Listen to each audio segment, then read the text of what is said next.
এই ধরনের প্রবলেমে কিন্তু আমরা মাঝে মাঝে পড়ি। তো দেখুন এই যে লেখাটা কিন্তু উল্টা হয়ে গেছে। তো যারা আমরা এলইডি টিভি ইউজ করি অনেকেরই কিন্তু রিসেট করার পরে লেখাটা উল্টা হয়ে যায়। তো এই লেখাটা উল্টা হয়ে গেলে কিভাবে সোজা করবেন সেই প্রসেসটা আমি আপনাদেরকে দেখাবো।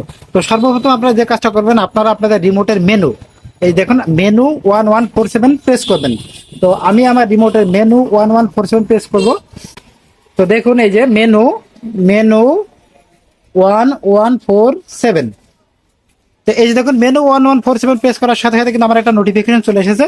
তো এখান থেকে আমরা কি করবো, স্ক্রল করে একটু নিচে আসবো। দেখুন এই যে প্যানেল সেটিং, এই প্যানেল সেটিং এর এখানে কিন্তু আমরা চলে আসবো। তো আমরা এই যে এই অ্যারো বাটন, এই যে এই অ্যারো বাটন দিয়ে কিন্তু আমরা প্যানেল সেটিং এ আসবো। এই প্যানেল সেটিং এ আসার পরে আমরা একটা ওকে ক্লিক করব। ওকে ক্লিক করার পরে দেখুন এই যে একদম নিচে দেখুন মিরর, সেটা হচ্ছে আপনারা ডিরেক্টলি চলে যাবেন হচ্ছে আপনারা এই যে মিরর, এই যে এটাকে অফ থাকলে অন করে দিবেন, অন থাকলে অফ করে দিবেন। তো আমি অফ আছে, আমি এটাকে অন করে দিলাম। এই যে দেখুন এখন কিন্তু আমার টিভিটা